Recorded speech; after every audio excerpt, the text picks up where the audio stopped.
Hello, U.S. government students. This video will go quicker, but it is somewhat more complicated than the previous.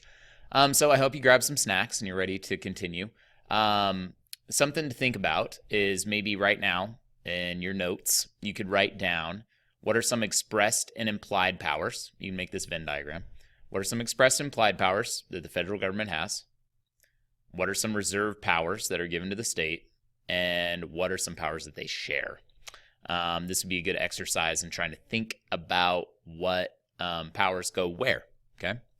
So anyway, I'm going to continue, though. If you want to do that, that's great. Again, target 10, identify the expressed and reserved powers. We've already identified a few of those held by federal and state governments, and assess the implication of the powers being divided between both. We're going to do this back half now. This is 3.4.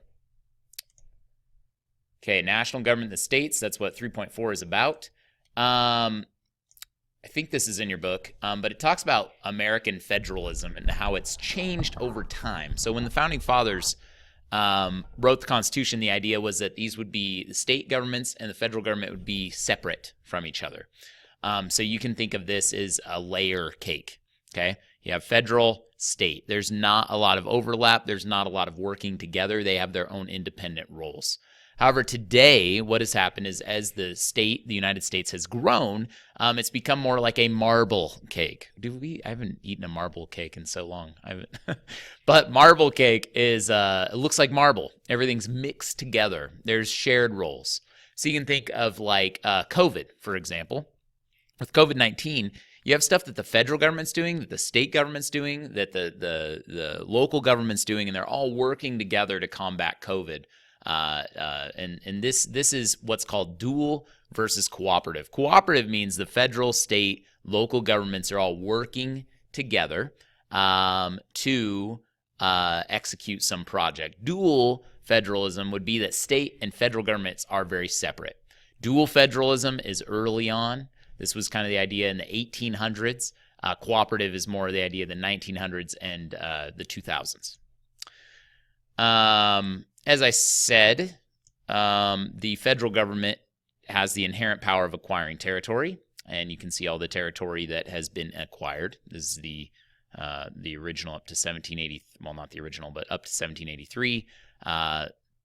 The Spanish ceded Florida. Louisiana Purchase was bought by Napoleon. The British gave this in 1818. We came into the picture in 1846. And so this is an inherent power to acquire territory. Now, as the government has grown, as we've acquired territory, we've gone from 4 million people to 327 million people. It also means that the federal government has increased in its size and what it does and its control over us at the local and state level. So you can look at this as federal revenue adjusted as a percentage of GDP. So you can see the spending of the federal government has increased tremendously. This spending was during the Great Depression. This funding went to build works programs, the alphabet soup of FDR. In fact, Moscow High School was actually built as one of these projects. My room that I'm in right now was built in 1936, I believe. And so you can see that local governments are this yellow. And this is how much they're spending. They're roughly equal down here. State governments are here. State expenditures is percentage of GDP. But the federal government has increased quite a bit.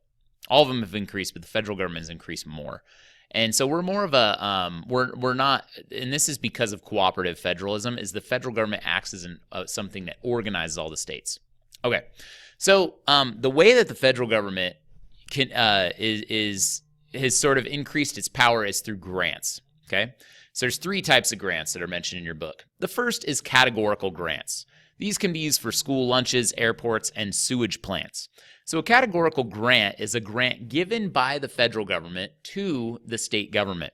This means that the school lunch program here at Moscow High is actually not paid for by the state. It's paid for by the federal government. Actually, I believe it's supplemented by the federal government. So the state pays for it, but then the federal government adds to it. Now, here's the thing. The federal government can't punish states for not following orders, but they can award grants, categorical grants. So different states have different levels of need for free and reduced lunch, and this means that they would have a larger grant. So this is a specific category, okay?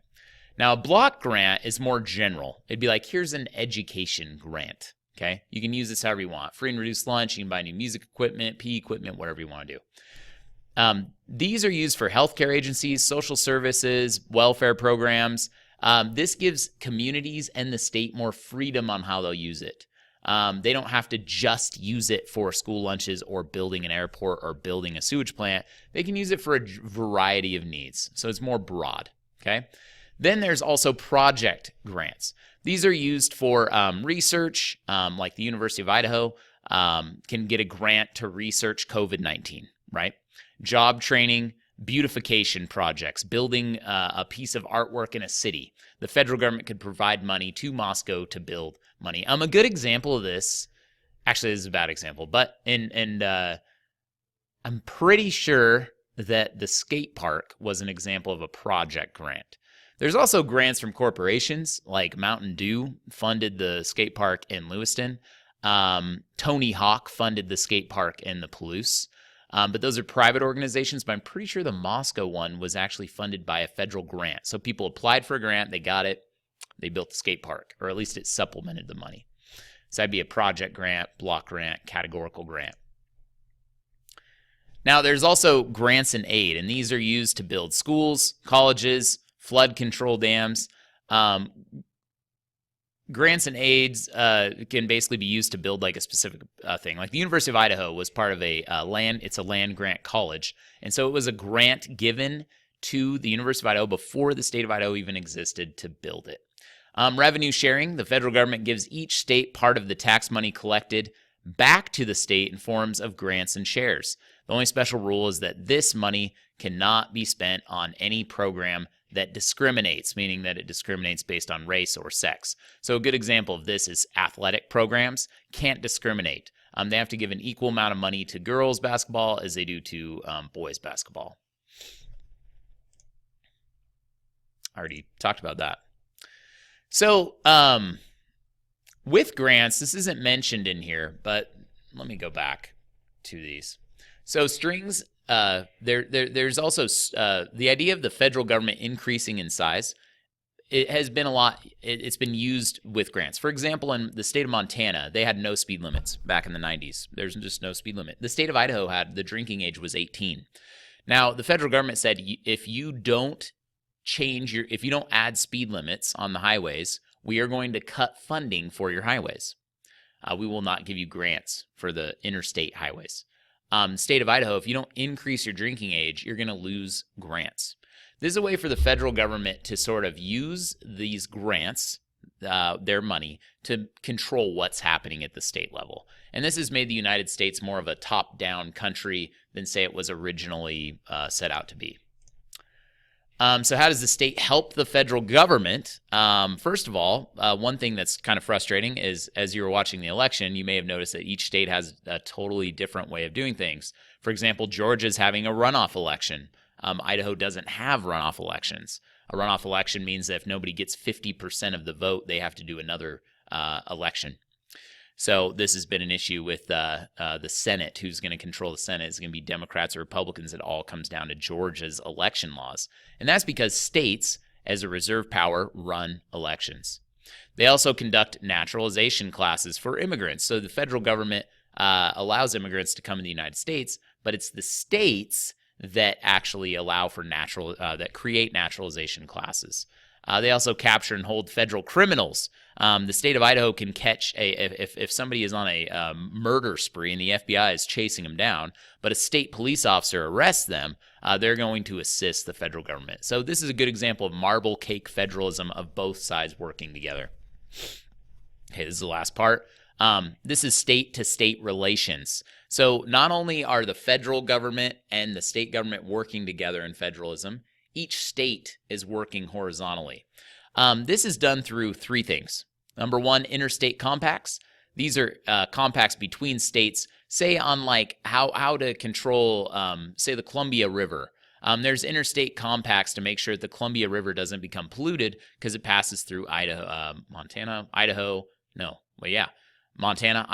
Washington, and Oregon. So they need to have a shared compact on how to regulate the Columbia River. There's also like enforcement of law too, and this comes into full faith and credit. Sorry, no, it doesn't. This has to do with like law enforcement. Like if a criminal is caught in Washington, but he committed a crime in Idaho, they will share. The state of Washington will send him back to Idaho to be punished. Full faith and credit clause is in Article 4, and it means that each state recognizes and accepts the legal documents of each individual state, such as alimony payments, child custody decisions, marriage license, birth and death certificates, and divorce papers. So a good example of this was before the federal government legalized gay marriage throughout the United States. What you had is if somebody was in Washington and got married, a gay couple got married, and they moved to Idaho, because of the full faith and credit clause, Idaho was forced to recognize that marriage, even though the state of Idaho did not allow for gay marriage. So yeah, that's full faith and credit clause. They have to have full faith and credit to the documents that they have. The last one is privileges and immunities. These are given to people from other states, such as welfare, food stamps, tax breaks, and ownership of renting rules. I think that's it. That is it. So anyway, study for your test. Good luck. All stuff will be on it. Let me know if you have any questions.